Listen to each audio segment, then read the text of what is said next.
Welcome to the O'Keefe General Store.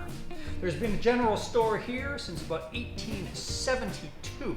If you can imagine that, set up to provide the basic essentials for those early settlers and gold miners who'd moved out here with pretty much nothing, and allowed them an opportunity to buy some essentials they needed for setting up home or just staying alive. Now, one fellow that showed up here in those early days was a man by the name of Billy Holiday. This is not the musician. This was well before then. Now, Billy showed up from England, and he kind of loafed up and down the valley. He would work odd jobs and, mining camps or logging camps, or maybe sometimes he'd work for farmers. Well, one time he and his friend Bob Ferguson were staying at a friend's farm, Ned Cargill, I believe his name was.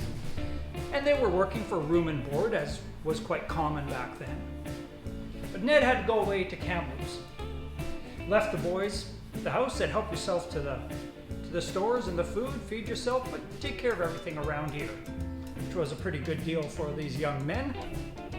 Well, after the week sort of wore on, they'd eaten most of the bread that was in the house, and they felt a little bad about that, and decided that perhaps they should bake some bread. But let's be honest, these were young men, and they weren't particularly skilled in culinary pursuits. And so they decided to go for something a little simpler: biscuits. Anybody can make biscuits. It's about 5 ingredients: some flour, some baking powder that would have been bought at the local general store, some salt, some lard, maybe a little bit of sugar if you wanted to sweeten them up. And so they went on the shelves, grabbed a tin of baking powder, read the instructions on the side, mixed it all together, and fired it in the oven. Well, a few minutes later, they noticed kind of an awful stink coming out of that oven. And when they finally pulled the biscuits out, they were flat and hard, and they stunk. They even took a small nibble of them. Oh, it was awful. It was like rotten eggs. Well, no sooner had they pulled these biscuits out than Ned came home and was going, what's going on in my house? Why does it smell so bad?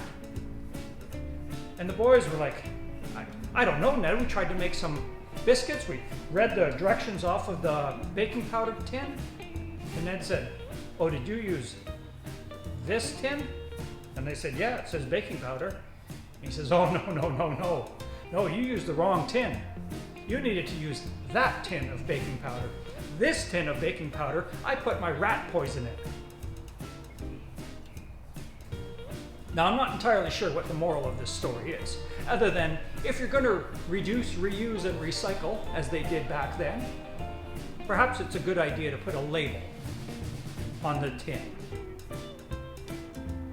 Well, hope you enjoyed my little story about Billy. I'll be telling stories on and off over the summer and maybe even into the fall about some of the local characters that came and popped into the local general store. Until then, perhaps I could interest you in a